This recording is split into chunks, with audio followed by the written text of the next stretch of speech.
آج میں آپ کے سامنے تنقید و تحقیق سے متعلق 50 اہم سوالات و جوابات لے کر حاضر ہوا ہوں۔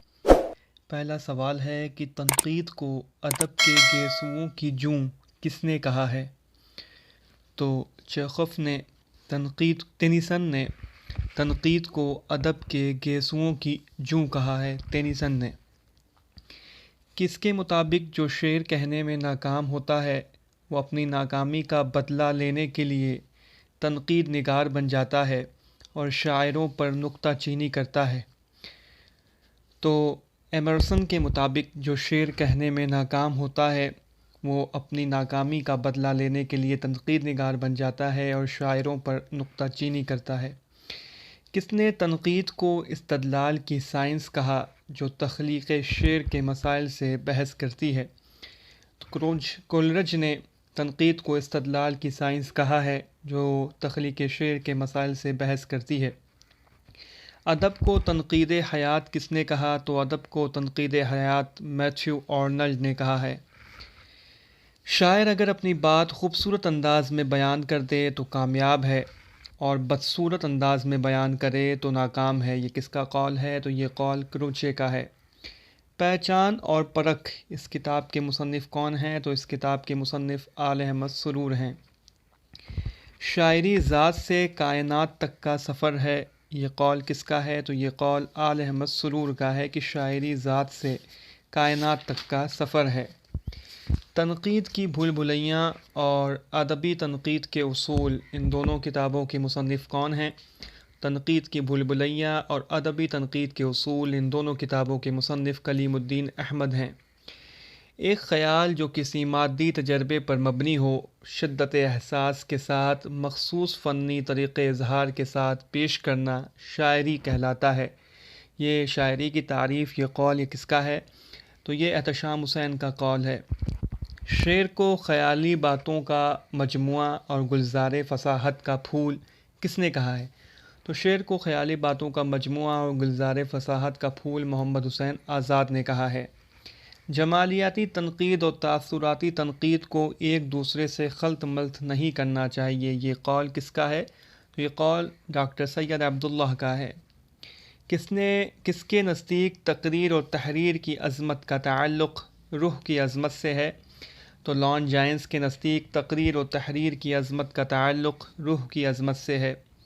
الشعر والشعراء اور کتاب المعارف ان دونوں کتابوں کے مصنف الشعر والشعراء کتاب المعارف ابن قتیبہ ہیں۔ نقاد حیات اور ادب کا نباز ہوتا ہے، اعلیٰ قدروں کا عارف اور اس کا تأثر ہوتا ہے، یہ قول کس کا ہے؟ تو یہ آل احمد سرور کا قول ہے۔ تحقیق دراصل تلاش و جستجو کے ذریعے حقائق معلوم کرنے اور ان کی تصدیق کرنے کا نام ہے۔ یہ تعریف کس نے کی ہے تحقیق کی؟ تحقیق دراصل تلاش و جستجو کے ذریعے حقائق معلوم کرنے اور ان کی تصدیق کا نام ہے، تو یہ تعریف جمیل جالبی نے کی ہے۔ گیان چند جین کا تخلص کیا تھا؟ تو گیان چند جین کا تخلص غافل تھا۔ کاویہ النکار ستر کس کی کتاب ہے؟ تو کاویہ النکار ستر وامن کی کتاب ہے۔ مذہب اور ادب کس کا مضمون ہے؟ تو مذہب اور ادب ٹی ایس ایلیٹ کا مضمون ہے۔ کتاب الاسمار اور معیار الحق ان دونوں کتابوں کے مصنف کون ہیں؟ تو کتاب الاسمار اور معیار الحق ان دونوں کتابوں کے مصنف امداد امام اثر ہیں۔ میری تنقید ایک بازدید اور قدیم مغربی تنقید ان دونوں کتابوں کے مصنف کلیم الدین احمد ہیں۔ شام اور سائے اور تنقید اور مجلسی تنقید ان دونوں کتابوں کے مصنف شام اور سائے تنقید اور مجلسی تنقید وزیر آغا ہیں، ان دونوں کتابوں کے مصنف شام اور سائے تنقید اور مجلسی تنقید۔ تنقید و تحلیل کے مصنف کون ہیں؟ تو تنقید و تحلیل کے مصنف شبیہ الحسن ہیں۔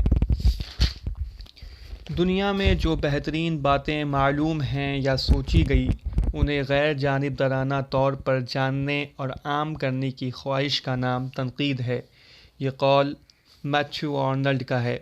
کس نے شاعری کو سائنس پر اولویت دی ہے؟ تو آئی اے ریچرڈس نے شاعری کو سائنس پر اولویت دی ہے۔ کس نے کہا ہے کہ شعر کی عمارت چار چیزوں لفظ، معنی، وزن اور قافیہ سے اٹھتی ہے۔ تو ابن رشیق نے کہا ہے کہ شعر کی عمارت 4 چیزوں لفظ، معنی، وزن اور قافیہ سے اٹھتی ہیں۔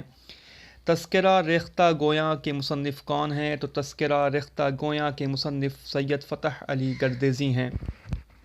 کس کے مطابق الفاظ کی بہترین ترتیب نثر ہے اور بہترین الفاظ کی بہترین ترتیب شعر ہے؟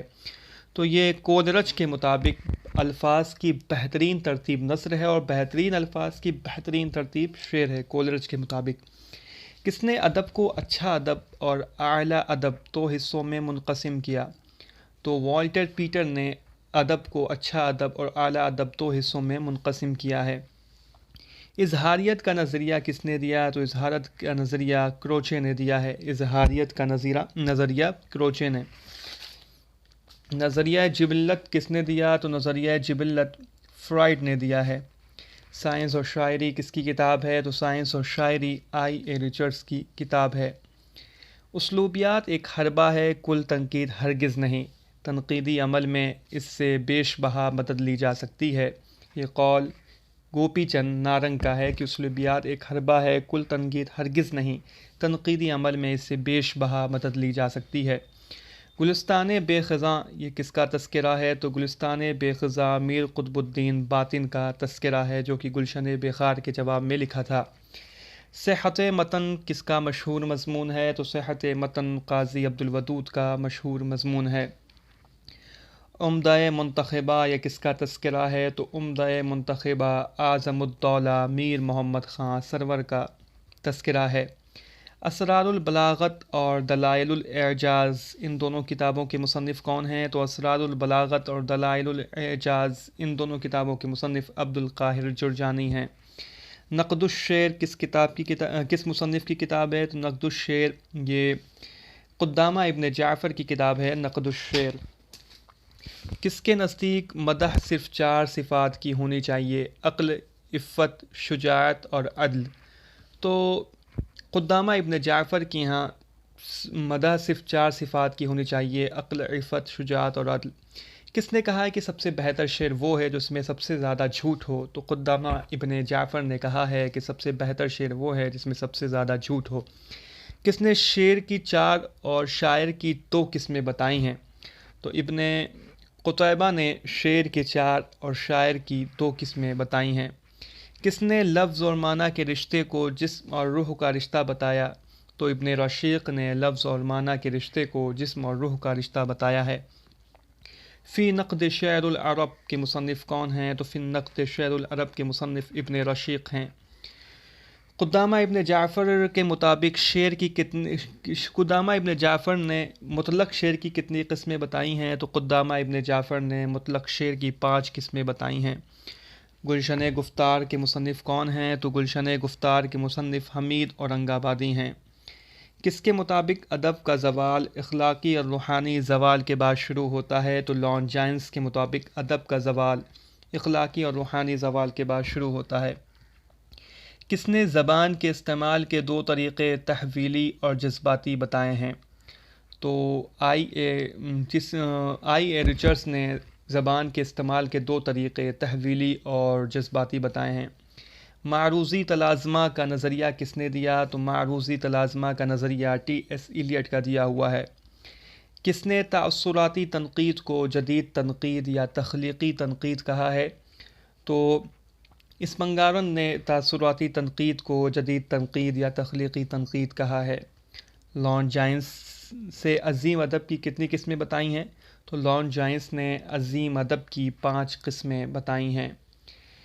علامہ شبلی نعمانی کی مشہور و معروف کتاب شعر العجم کتنے جلدوں میں ہے؟ تو شبلی نعمانی کی شعر العجم 5 جلدوں میں ہے۔